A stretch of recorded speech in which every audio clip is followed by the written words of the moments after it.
Yesterday, December 7th, 1941, a date which will live in infamy. The United States of America was suddenly and deliberately attacked by naval and air forces of the Empire of Japan. Some of you were hardly more than boys with the deepest joys of life before you. Yet you risked everything here. Why?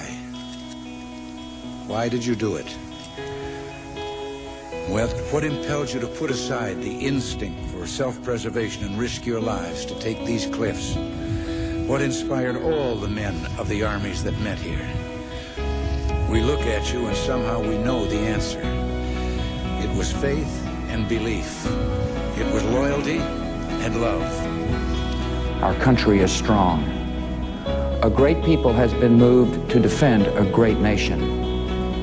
Terrorist attacks can shake the foundations of our biggest buildings, but they cannot touch the foundation of America. What is a veteran?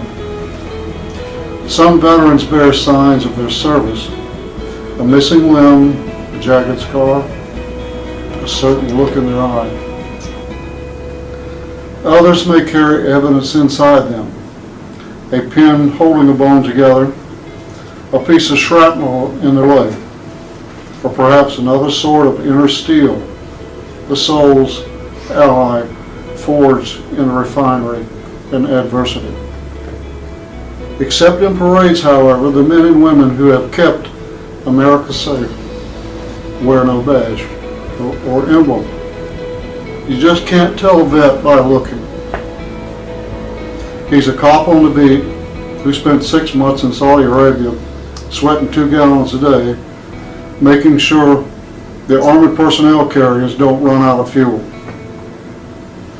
He's the loudmouth in a bar room, dumber than 5 wooden planks, whose overgrown frat boy behavior is outweighed 100 times in the cosmic scales by the 4 hours of exquisite bravery at the 38th peril.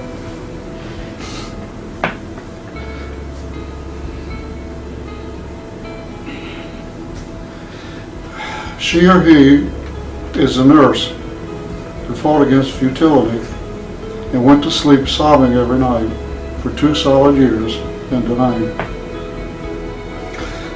He's a POW who went away one person and came back another, or didn't come back at all.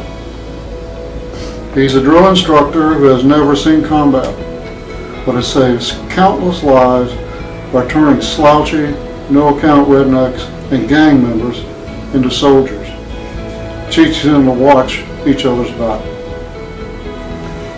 He is in a parade, riding legionnaire who pins his ribbons and medals on his prosthetic hand. He's a career quartermaster who watches the ribbons and medals passing by.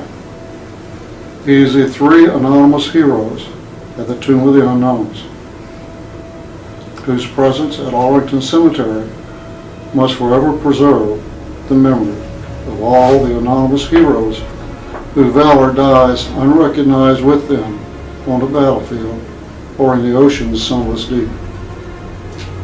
He's the old guy bagging groceries at the supermarket, palsied now and aggravatingly slow, but he helped liberate the Nazi death camp and who wishes all day long that his wife was still alive to hold him.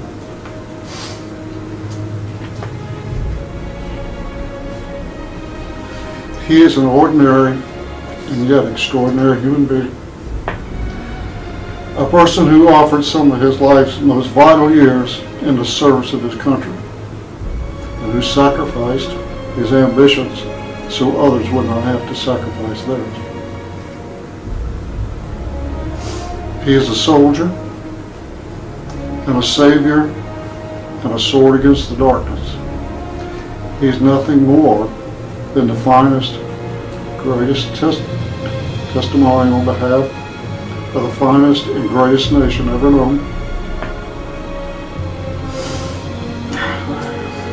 So remember, each time someone who has served our country just lean over and say thank you. That's all most people need. In most cases, it will mean more than any medals they could have ever been awarded or were awarded. Two little words mean a lot. Thank you. It's the soldier, not the reporter, who's given us the freedom of press. It's a soldier, not a poet, who's given us freedom of speech. It's a soldier, not the campus organizer, who's given us the freedom to demonstrate. It's a soldier who salutes the flag,